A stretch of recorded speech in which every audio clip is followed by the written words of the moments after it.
नमस्कार दोस्तों, हाजिर हूँ एक और डरावनी कहानी लेकर जिसका शीर्षक है भूतिया घाट की बस।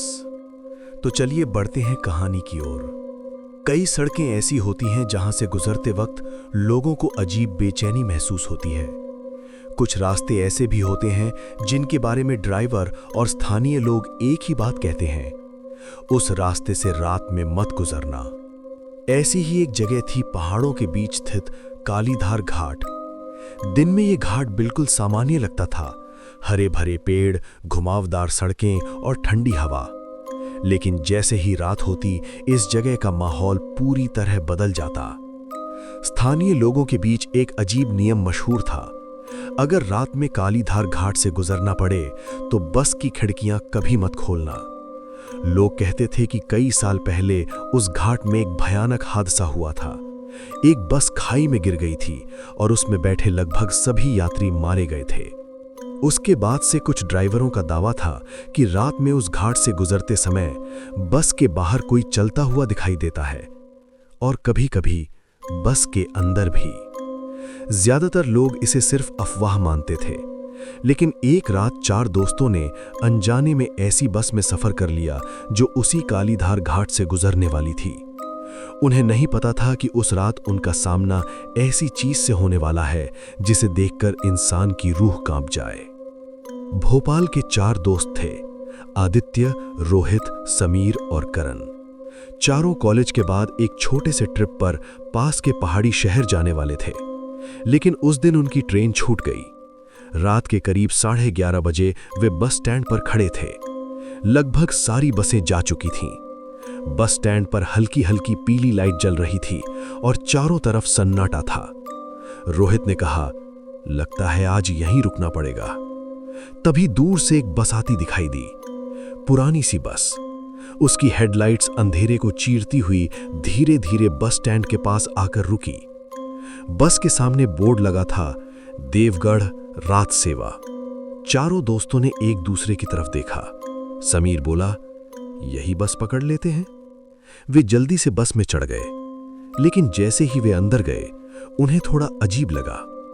पूरी बस खाली थी, सिर्फ आगे ड्राइवर बैठा था और दरवाजे के पास एक दुबला पतला कंडक्टर खड़ा था। उसने चारों को कुछ सेकंड तक ध्यान से देखा, फिर धीमी आवाज में पूछा, कहां जाना है? आदित्य बोला, देवगढ़।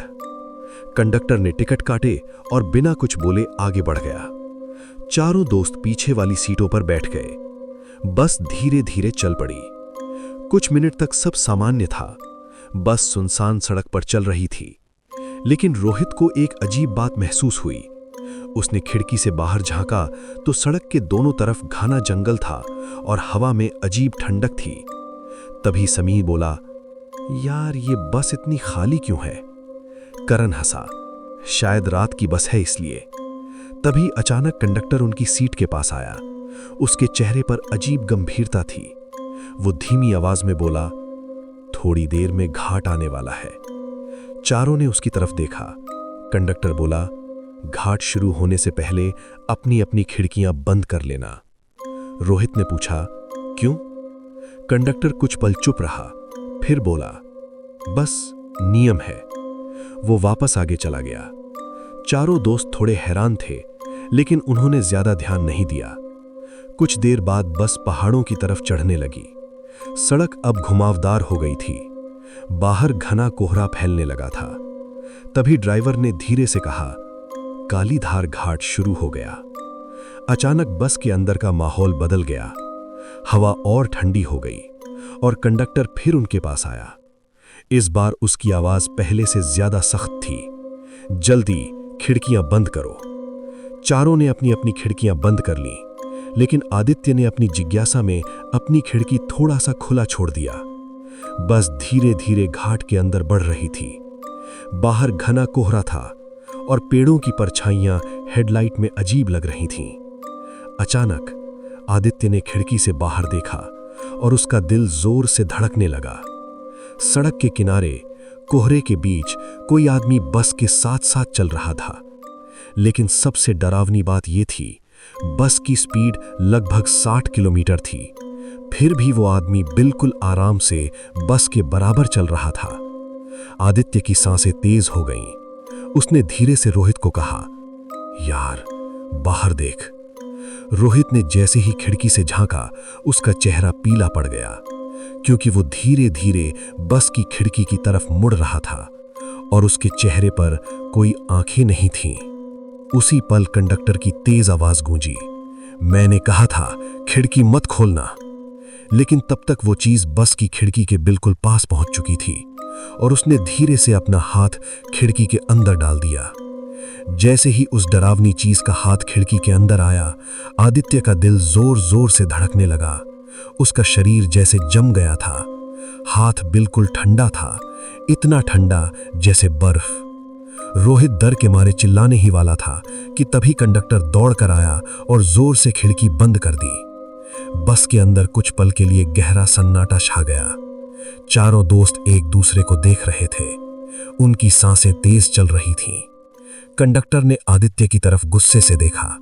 उसकी आंखों में अजीब डर था। वो धीमी लेकिन सख्त आवाज में बोला, मैंने मना किया था खिड़की मत खोलना। आदित्य कांपती आवाज में बोला, वो क्या था? कंडक्टर कुछ सेकंड चुप रहा, फिर धीरे से कहा, वो यात्री नहीं है। समीर घबरा गया। मतलब? कंडक्टर ने धीरे से घाट की तरफ इशारा किया। बस अब पहाड़ों के बीच घुमावदार सड़क पर चल रही थी। चारों तरफ घना कोहरा था। कंडक्टर बोला, इस घाट में कई साल पहले एक बस गिर गई थी। उस बस में लगभग 30 लोग थे। कोई भी नहीं बचा। रोहित ने धीरे से पूछा, तो? कंडक्टर ने खिड़की की तरफ देखा, फिर उसकी आवाज और धीमी हो गई। कभी कभी उनमें से कुछ वापस आ जाते हैं। चारों दोस्तों के शरीर में सिहरन दौड़ गई। तभी अचानक बस के ऊपर से कुछ जोर से दौड़ने की आवाज सुनाई दी, जैसे कोई बस की छत पर दौड़ रहा हो। समीर डर से चीख पड़ा, ये क्या है? ड्राइवर ने पीछे देखे बिना कहा, ऊपर मत देखना। लेकिन इंसान की सबसे बड़ी कमजोरी होती है जिज्ञासा। करण धीरे धीरे खड़ा हुआ। उसने बस की खिड़की के ऊपर वाले शीशे से बाहर देखने की कोशिश की और जैसे ही उसने ऊपर देखा, उसकी आंखें डर से फैल गईं। बस की छत पर 3 लोग बैठे हुए थे। उनके शरीर टूटे हुए लग रहे थे। किसी की गर्दन टेढ़ी थी, किसी का हाथ उल्टा मुड़ा हुआ था और उनके कपड़े पुराने और गीले लग रहे थे। लेकिन सबसे डरावनी बात यह थी, वे सब मुस्कुरा रहे थे। करण डर के मारे पीछे गिर पड़ा। ऊपर लोग हैं। कंडक्टर तुरंत उसकी सीट के पास आया। उसने धीरे से कहा, आंखें नीचे रखो, उनसे नजर मत मिलाओ। लेकिन तभी अचानक बस जोर से ब्रेक लगी। चारों दोस्त आगे की तरफ गिरते गिरते बचे। ड्राइवर ने धीरे से कहा, कोई सामने खड़ा है। बस की हेडलाइट में अब एक आकृति दिखाई दे रही थी। सड़क के बीच एक औरत खड़ी थी। सफेद साड़ी, लंबे बाल, चेहरा नीचे झुका हुआ। बस धीरे धीरे उसके पास पहुंची, लेकिन वो हिरी भी नहीं। कंडक्टर की आवाज कांप गई, ये आज फिर आ गई। आदित्य ने धीरे से पूछा, कौन? कंडक्टर ने डरते हुए कहा, घाट की रानी। तभी अचानक वो औरत धीरे धीरे सिर उठाने लगी और जैसे ही उसका चेहरा हेडलाइट में आया, चारों दोस्तों की रूह कांप गई, क्योंकि उसके चेहरे पर कोई आंखें नहीं थीं, सिर्फ काले खाली गड्ढे। और अगले ही पल वो सफेद साड़ी वाली औरत अचानक बस की तरफ दौड़ पड़ी।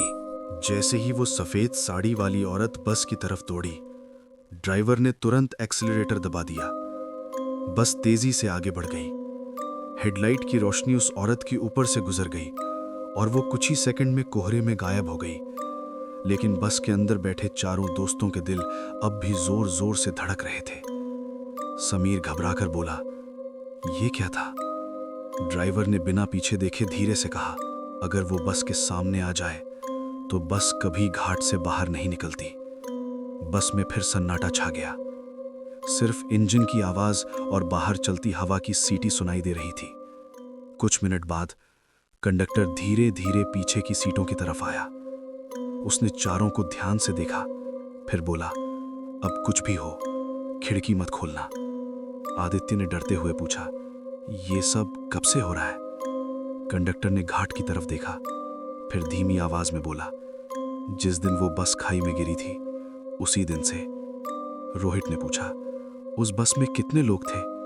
कंडक्टर बोला, 30 यात्री और एक कंडक्टर और एक ड्राइवर। समीर ने धीरे से पूछा, फिर? कंडक्टर कुछ सेकंड चुप रहा, फिर बोला, कोई भी जिंदा नहीं बचा। बस अब घाट के सबसे घने हिस्से में पहुंच चुकी थी। चारों तरफ इतना घना कोहरा था कि सड़क मुश्किल से दिखाई दे रही थी। अचानक बस के अंदर से धीमी हंसी की आवाज आई।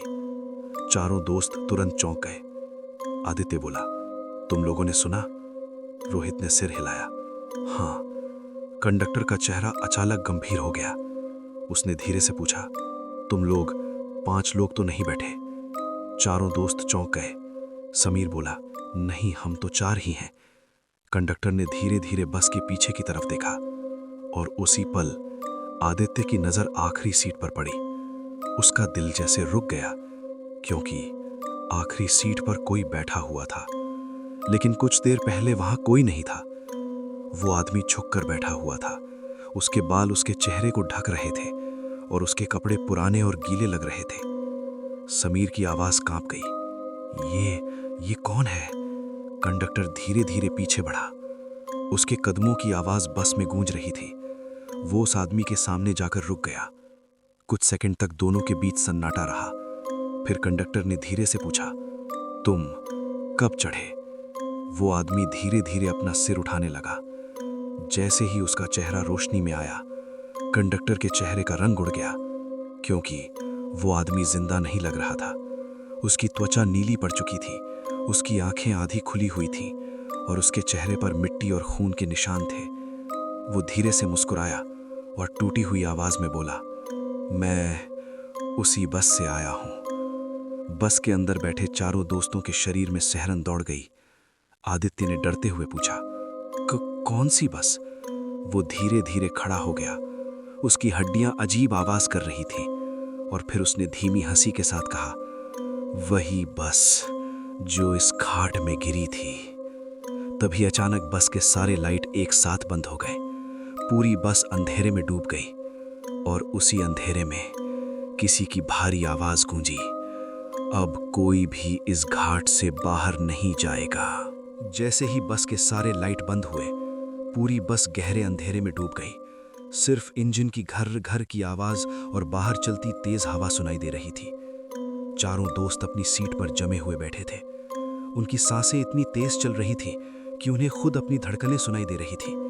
अचानक बस के अंदर फिर वही धीमी हंसी गूंजी। समीर डर से कांपने लगा, यार कोई है यहाँ। आदित्य ने धीरे से कहा, शायद वही आदमी। तभी बस के आगे से कंडक्टर की आवाज आई, कोई भी अपनी सीट से मत उठना। कुछ सेकंड बाद बस की लाइट अचानक फिर से जल उठे। चारों दोस्तों ने तुरंत पीछे की सीट की तरफ देखा, लेकिन वहां कोई नहीं था। रोहित की आवाज कांप गई, वो आदमी कहां गया? तभी कंडक्टर धीरे धीरे उनकी तरफ आया। उसके चेहरे पर अब पहले जैसा डर नहीं था, बल्कि एक अजीब सी गंभीरता थी। वो धीरे से बोला, वो यहां से नहीं गया। चारों दोस्त घबरा गए। समीर बोला, मतलब? कंडक्टर ने धीरे से बस की छत की तरफ इशारा किया। उसी पल बस के ऊपर से फिर आवाज आने लगी, जैसे कोई भारी चीज छत पर घिसट रही हो। रोहित ने डरते हुए पूछा, ये सब आखिर हो क्या रहा है? कंडक्टर कुछ सेकंड तक चुप रहा, फिर उसने एक लंबी सांस ली और बोला, अब तुम्हें सच बता देना चाहिए। चारों दोस्त ध्यान से उसकी तरफ देखने लगे। कंडक्टर धीरे धीरे बोलने लगा, आज से 15 साल पहले मैं और ये ड्राइवर इसी घाट में बस चला रहे थे। चारों दोस्त चौंक गए। कंडक्टर आगे बोला, उस रात भी बस में लगभग 30 यात्री थे, लेकिन घाट के बीच में सड़क पर एक औरत खड़ी थी। आदित्य की आंखें फैल गईं। वही सफेद साड़ी वाली? कंडक्टर ने सिर हिलाया। ड्राइवर ने बस रोक दी और जैसे ही दरवाजा खुला, वो औरत बस में चढ़ गई। समीर घबराकर पूछा, फिर? कंडक्टर की आवाज धीमी हो गई। जैसे ही वो बस में आई, बस अपने आप चलने लगी और कुछ सेकंड बाद बस सीधे खाई में गिर गई। बस के अंदर बैठे चारों दोस्तों की रूह कांप गई। रोहित ने धीरे से पूछा, लेकिन तुम लोग तो जिंदा हो? कंडक्टर कुछ सेकंड तक उन्हें घूरता रहा, फिर उसके चेहरे पर धीरे धीरे एक अजीब सी मुस्कान आ गई और उसने बहुत धीमी आवाज में कहा, किसने कहा कि हम जिंदा हैं? चारों दोस्त जैसे पत्थर बन गए। समीर की आवाज कांप गई, तुम क्या कह रहे हो? तभी अचानक बस जोर से हिली और उसी पल ड्राइवर ने पहली बार पीछे मुड़कर देखा। उसका चेहरा हेडलाइट की हल्की रोशनी में साफ दिखाई दे रहा था, लेकिन उसका आधा चेहरा पूरी तरह जला हुआ था और उसकी आंखें बिल्कुल सफेद थीं। ड्राइवर धीमी आवाज में बोला, घाट अभी खत्म नहीं हुआ है। तभी बस के पीछे वाली सीट से फिर आवाज आई, कड़क कड़क। चारों दोस्त धीरे धीरे पीछे मुड़े और इस बार आखिरी सीट पर सिर्फ एक नहीं 3 लोग बैठे थे। वही टूटे हुए शरीर, वही मरी हुई आंखें और वे सब एक साथ मुस्कुरा रहे थे। उनमें से एक धीरे धीरे खड़ा हुआ और उसने डरावनी आवाज में कहा, अब हमारी बस में नए यात्री आ गए हैं। आखिरी सीट पर बैठे तीनों लोग धीरे धीरे खड़े हो गए। बस की हल्की पीली लाइट उनके चेहरों पर पड़ रही थी। अब उनके चेहरे साफ दिखाई दे रहे थे और उन्हें देखकर चारों दोस्तों की रूह कांप गई। उनके चेहरे इंसानों जैसे नहीं थे। किसी का जबड़ा टेढ़ा था, किसी की आंख बाहर निकली हुई थी, किसी का पूरा चेहरा खून और मिट्टी से भरा हुआ था, जैसे वे अभी अभी किसी भयानक हादसे से उठकर आए हों। समीर डर के मारे सीट से चिपक गया। ये लोग कौन है? कंडक्टर ने धीरे से कहा। ये वही यात्री हैं जो उस बस में मरे थे। रोहित की सांस रुकने लगी। मतलब ये सब भूत है? कंडक्टर ने बिना भाव के कहा। हाँ, और आज की रात ये अकेले नहीं रहना चाहते। उसी पल बस के अंदर का तापमान अचानक बहुत ठंडा हो गया, इतना ठंडा कि चारों दोस्तों की सांस से धुंध निकलने लगी। तभी बस के पीछे से धीरे धीरे ताली बजने की आवाज आने लगी। टक टक टक। चारों ने पीछे देखा और इस बार उनका खून जम गया। आखिरी सीट पर अब 3 नहीं 10 लोग बैठे थे और हर कुछ सेकंड में एक नया चेहरा अंधेरे से निकलकर सीट पर बैठता जा रहा था। आदित्य घबरा कर बोला, ये लोग कहां से आ रहे हैं? ड्राइवर ने धीमी आवाज में कहा, खाई से। बस अब घाट के सबसे खतरनाक मोड़ पर पहुंच चुकी थी। नीचे गहरी खाई थी जहां सिर्फ अंधेरा दिखाई दे रहा था। तभी अचानक बस के पीछे बैठा एक यात्री धीरे धीरे खड़ा हुआ। उसका शरीर पूरी तरह टूटा हुआ लग रहा था। उसकी गर्दन एक तरफ लटक रही थी। वो धीरे धीरे चलते हुए आगे आने लगा। उसके कदमों की आवाज बस में गूंज रही थी, ठक ठक ठक। चारों दोस्त डर के मारे पीछे हटने लगे। वो यात्री आदित्य के बिल्कुल सामने आकर रुक गया। उसने धीरे धीरे अपना चेहरा आदित्य के करीब लाया। उसकी सांस सड़ी हुई बदबू से भरी थी। फिर उसने फुसफुसाकर कहा, हमारे साथ चलोगे? आदित्य चिल्ला पड़ा, दूर हटो। लेकिन तभी बस के सारे यात्री एक साथ खड़े हो गए। अब पूरी बस मरे हुए लोगों से भर चुकी थी और वे सब एक साथ बोलने लगे, हमें नए यात्री चाहिए, हमें नए यात्री चाहिए। समीर घबराकर खिड़की की तरफ भागा। मैं यहां से कूद जाऊंगा। लेकिन जैसे ही उसने खिड़की खोलने की कोशिश की, कंडक्टर ने उसका हाथ पकड़ लिया। उसकी पकड़ बेहद ठंडी थी। वो धीरे से बोला, अगर बस से कूदे तो भी नहीं बचोगे। समीर चिल्लाया, क्यों? कंडक्टर ने घाट की खाई की तरफ इशारा किया और बोला, क्योंकि ये बस अभी गिरने वाली है। चारों दोस्त जैसे पत्थर बन गए। ड्राइवर की आवाज आई, वही मोड़ आ गया। तभी बस के सामने अचानक वही सफेद साड़ी वाली औरत दिखाई दी। इस बार वो सड़क के बीच खड़ी नहीं थी, वो बस के अंदर खड़ी थी, ड्राइवर के ठीक पीछे, और धीरे धीरे मुस्कुरा रही थी। उसकी आवाज पूरे बस में गूंजी, आज फिर वही हादसा होगा। बस के अंदर खड़ी वो सफेद साड़ी वाली औरत धीरे धीरे मुस्कुरा रही थी। उसकी आंखों की जगह काले खाली गड्ढे थे। और उसकी आवाज पूरे बस में गूंज रही थी। आज फिर वही हादसा होगा। बस के अंदर बैठे सारे मरे हुए यात्री एक साथ हंसने लगे। उनकी हंसी इतनी डरावनी थी कि चारों दोस्तों की रूह कांप गई। आदित्य घबराकर चिल्लाया, बस रोको, हमें यहां से उतरना है। लेकिन ड्राइवर बिल्कुल शांत था। उसने धीरे से कहा, अब बहुत देर हो चुकी है। बस अब घाट के उस खतरनाक मोड़ के पास पहुंच रही थी जहां से नीचे गहरी खाई थी। नीचे सिर्फ काला अंधेरा दिखाई दे रहा था। रोहित डर से रोने लगा। हम यहां क्यों आए? तभी अचानक आदित्य के दिमाग में कुछ अजीब सा ख्याल आया, कुछ ऐसा जो उसे समझ नहीं आ रहा था। उसने धीरे से कहा, 1 मिनट। समीर ने पूछा, क्या हुआ? आदित्य बोला, तुम लोगों को याद है हम इस बस में कब बैठे थे? तीनों दोस्त कुछ सेकंड तक चुप रहे, जैसे वे याद करने की कोशिश कर रहे हो, लेकिन उन्हें कुछ भी याद नहीं आ रहा था। रोहित घबरा कर बोला, यार मुझे बस इतना याद है कि हम बस स्टैंड पर खड़े थे। समीर ने भी कहा, हाँ, उसके बाद कुछ भी याद नहीं। तभी कंडक्टर धीरे धीरे उनकी तरफ आया। उसके चेहरे पर एक अजीब मुस्कान थी। वो बोला, क्योंकि तुम लोग इस बस में बैठे ही नहीं थे। चारों दोस्त जैसे पत्थर बन गए। आदित्य चिल्लाया, क्या मतलब? कंडक्टर ने घाट की तरफ इशारा किया। बस अब उसी मोड़ के पास पहुंच चुकी थी। फिर उसने धीरे से कहा, आज रात एक और बस इस घाट से गुजर रही थी। समीर की सांस रुक गई। क्या? कंडक्टर बोला, और उस बस का एक्सीडेंट हो चुका है। उसी पल चारों दोस्तों के दिमाग में अचानक कुछ यादें चमकने लगीं। तेज ब्रेक, लोगों की चीखें, बस का फिसलना और फिर अंधेरा। रोहित की आंखों से आंसू निकलने लगे।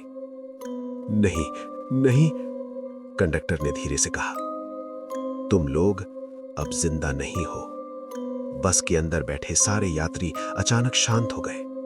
ड्राइवर धीरे धीरे बोला, हर रात जब कोई बस इस घाट में मरती है तो उसकी आत्माएं हमारी बस में आ जाती हैं। आदित्य का शरीर कांपने लगा। तो हम भी? कंडक्टर ने सिर हिलाया। हां, अब तुम भी इस बस के यात्री हो। बस धीरे धीरे उस मोड़ के पास पहुंची और उसी पल नीचे घाट में कहीं दूर एक असली बस की हेडलाइट्स दिखाई दी। कुछ सेकंड बाद खाई से जोरदार आवाज आई। ड्राइवर ने धीरे से कहा, एक और बस। बस के अंदर बैठे सभी मरे हुए यात्री धीरे धीरे मुस्कुराने लगे और उसी समय बस का दरवाजा अपने आप खुल गया। कोहरे के बीच से कुछ नई परछाइयां धीरे धीरे बस की तरफ चलने लगीं। कंडक्टर मुस्कुराया और बोला, लो, नए यात्री आ गए। बस के अंदर फिर वही डरावनी हंसी गूंज उठी। और उस रात के बाद कालीधार घाट से गुजरने वाले कुछ ड्राइवर कहते हैं कि कभी कभी घने कोहरे में एक पुरानी बस दिखाई देती है जिसमें खिड़कियों के पीछे अजीब चेहरों वाली परछाइयां बैठी होती हैं, और उनमें से कुछ चेहरों को देखकर ऐसा लगता है जैसे वे मदद के लिए हाथ हिला रहे हों। लेकिन जो भी उस बस के पास जाता है वो कभी वापस नहीं आता। अगर कभी रात में कालीधार घाट से गुजरना पड़े और कोहरे में कोई पुरानी बस दिखाई दे तो उसके पास जाने की गलती मत करना, क्योंकि हो सकता है उस बस में अगला यात्री तुम ही बन जाओ। तो दोस्तों, ये थी आज की कहानी। कल मिलता है एक और डरावनी कहानी के साथ। तब तक के लिए शुभ रात्रि।